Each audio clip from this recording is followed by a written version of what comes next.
Hi there, my name is Katsanis-Semel.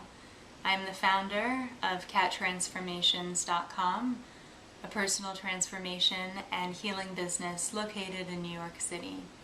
Thank you for watching this video. I'd like to talk a little bit about why I created the blog and then the vlog, Why God Loves the Queers.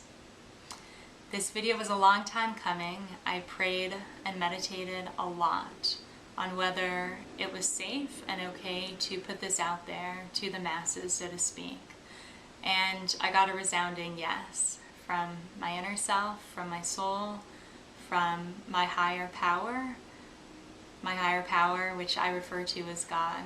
This was a very premeditated decision, and I feel very honored, happy, blessed to finally share this material with you.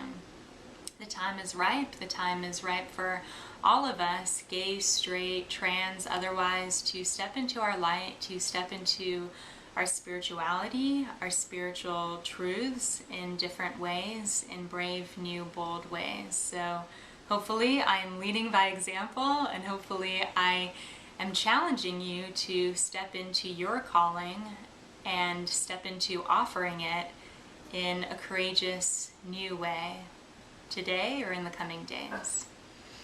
So a little bit about me. I was raised in a religious household, obviously, well, maybe not obviously, but for most people, being raised in a religious household comes with certain challenges, and certainly my life was not free of challenges in terms of that structure, that framework, which was pretty strict.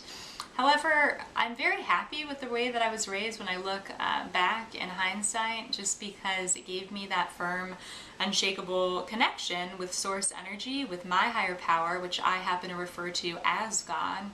If you don't vibe with the word God, certainly take the best, leave the rest. That's my personal framework, so I'm asking you to please work with me.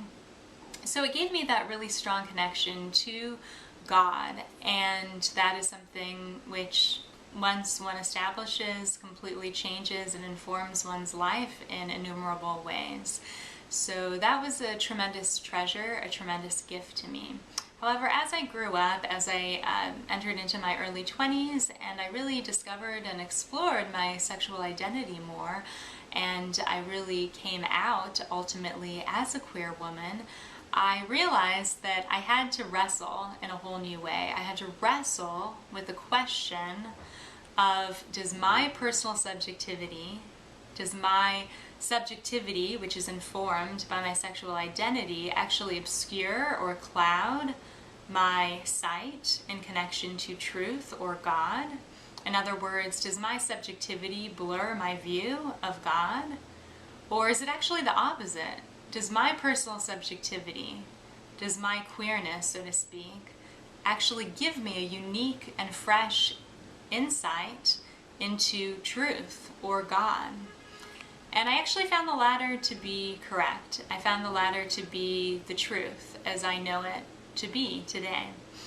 Of course, through the process of this grappling with, this wrestling with these various questions, I suffered a lot. I went through a lot of personal pain, a lot of emotional pain, and I had to really sit with myself for a long time and figure out, is this coming from inside of myself or is it coming from the outside?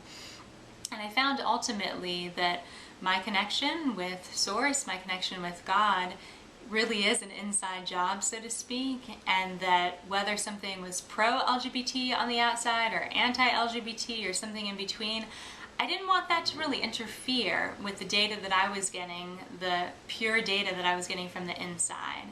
And so I believe that in offering forth Why God Loves the Queers, I'm coming from a very clear, clean, authentic place. Obviously, like any other person, I'm somewhat affected and informed, shaped, if you will, by the historical and cultural forces of my time, all of the social influences, but ultimately, I believe that I'm coming from a very tried and true inner mystical place, if you will, which has been really tested in those inner contemplations and meditations. So I hope that it speaks to you, and I hope that it resonates with your inner truth, with your inner wisdom. That said, I want to mention that in the process of wrestling with these various truths, testing them, going through my own spiritual processes, I consulted and sought out the knowledge, the understanding of multiple visionaries, great thought leaders, brilliant thinkers of our time. And this was very healing for me in many ways. It was very edifying. However, I found that a lot of these visionaries would sometimes briefly touch on the subject of homosexuality or LGBTQ issues. However, it didn't really meet my need for an in-depth discourse on the topic. It was productive in that I was seeking out spiritual teachers, visionaries who were not, at least externally, homophobic. They were certainly not against my subjectivity, but even the most progressive didn't seem to really get clear on offering a message in a very direct way. And ultimately I realized that rather than being really critical of my spiritual teachers, my spiritual mentors, perhaps I should again turn the gaze inward and focus on what I could do, focus on what my calling was.